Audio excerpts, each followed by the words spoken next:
Don't stop. Keep going. Can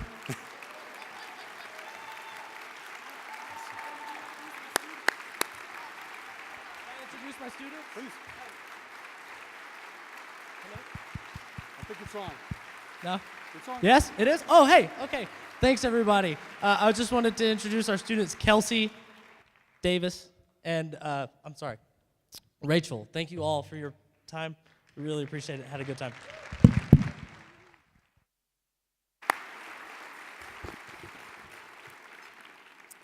Yeah, that's pretty good.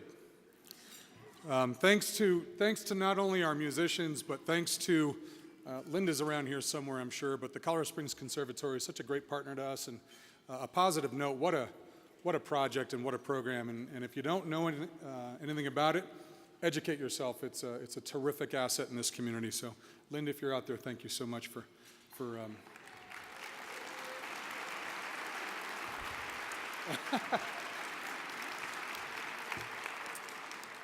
So thanks. Boy, I tell you, it's hard following folks, particularly families, and man, do they tell great stories. And I have a small story to tell, and it's hard to stack up against families who have experienced so much. My name, by the way, is David Ervin. I work here at the Resource Exchange, proudly so as the CEO for the past 9 years. I want to talk a little bit about, thank you. Every year I have the terrific honor, in fact, of standing in front of never before this many people, I will tell you that, and talking about the Resource Exchange, or TRE as we know it, our work, our community, and most importantly, the people we serve and their families, people who happen to have an IDD, or intellectual and developmental disability. This year, as we celebrate TRE's 50th anniversary, my thoughts are of our past, of a rich, rich history of service, and of the tens of thousands of lives into which we have been invited. And at the same time, my thoughts are of our future, of the seemingly endless opportunities to innovate that lie in store, and of the many thousands of lives we may yet still touch. It is an exciting time at TRE, and we are delighted to welcome all of you into it. To begin, we must go back in time by 60 years. The picture is a dark and bleak one.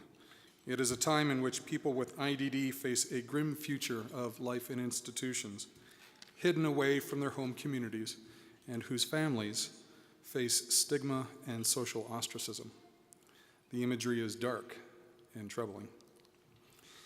As you saw in the video, in the early 1960s, President John F. Kennedy, challenging decades-old thinking and laying bare an indelible and callous indifference toward people with IDD, would pave the way for community-based services, for access to public education, for health care, for jobs, and for a whole new destiny never before contemplated.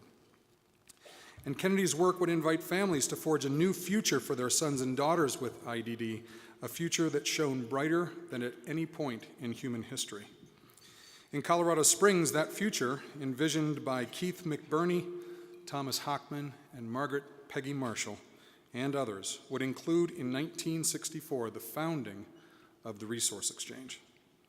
Today, 50 years later, we handle the legacy of those brave parents and of the vision of President Kennedy with terrific care.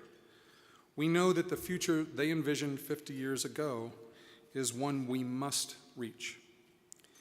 It is a vision in which rich, complex, and joyful lives are the norm and not the exception for people with IDD.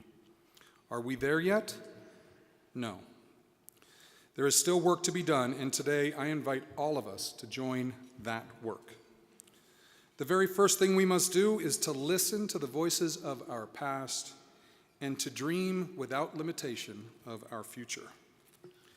Dreams like transforming special education from a path simply to graduation to instead a journey towards post-secondary education and meaningful careers.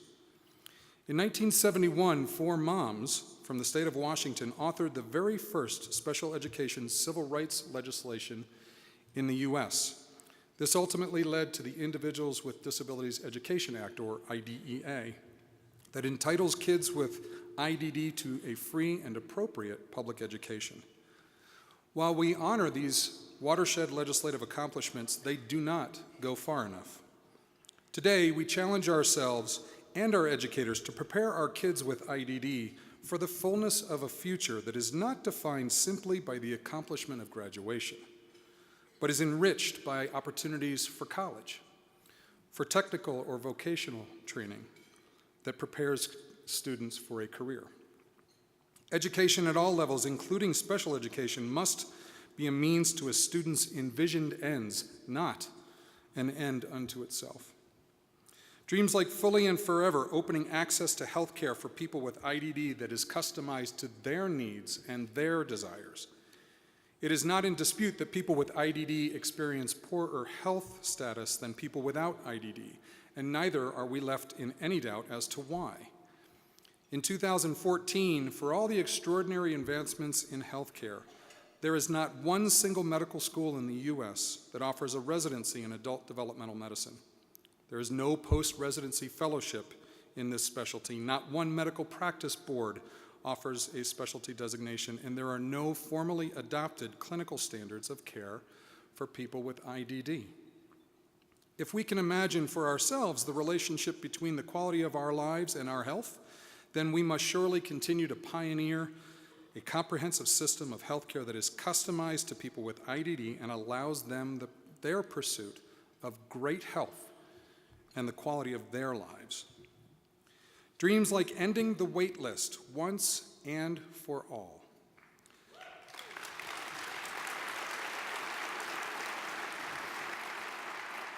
There are 14 states in the U.S. that have no waiting list for IDD services. In 2014, Colorado passed a law with unanimous bipartisan support to create a plan that will end the wait list in Colorado by 2020. Imagine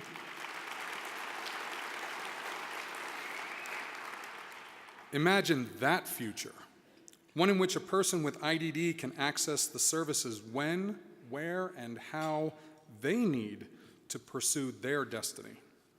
People with IDD seek neither charity nor handout. Instead, they, and we on their behalf, demand opportunity. And finally, dreams like celebrating the pure power of loving relationships, of marriages, and of starting families, and thus ending once and forever a sad history of social isolation that has been inevitable for people with IDD. Earlier this year, TRE's good friends, Devin and Roger, were married.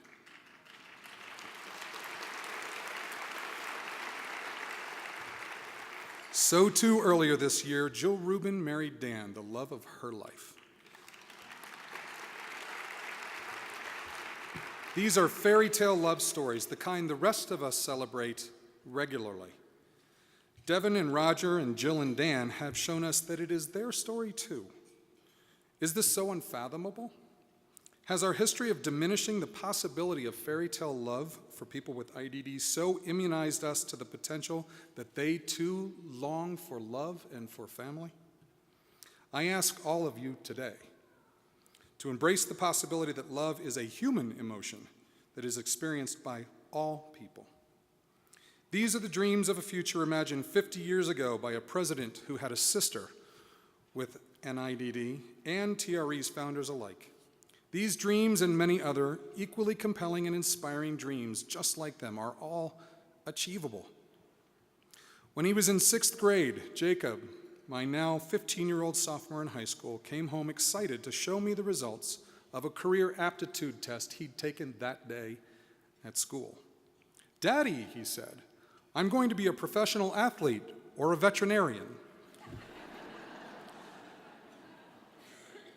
Knowing there were 2 kids with disabilities in that same classroom, I asked him, "Hey, Jacob, what about Sam and Jonathan? Did they take the aptitude test?" "No, Daddy, they were on an activity." Sam, Jonathan, and countless others before and since. My then 11-year-old was introduced to the possibilities of his future, not so the kids with IDD. We must change this. We must acculturate our kids and their families to the possibility of becoming a professional athlete or a veterinarian or whatever it is that they dream. And then we must offer them a path to reach their dreams just like we do with every other child. We believe that we can and must recast the future of people with IDD. I admit, I can hardly wait to watch Jacob pursue his dreams of becoming a professional athlete or a veterinarian or whatever it is that he will ultimately become. And I can hardly wait to watch Sam and Jonathan, Devin and Roger, Jill and Dan, and countless others with IDD, after finally being afforded the dignity of setting their own destinies, pursue the dreams of which those destinies are ultimately made. Thank you.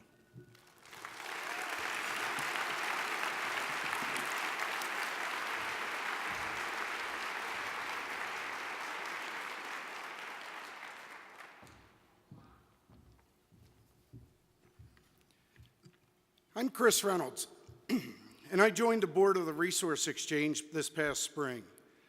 2 years ago, I attended the Building the Dream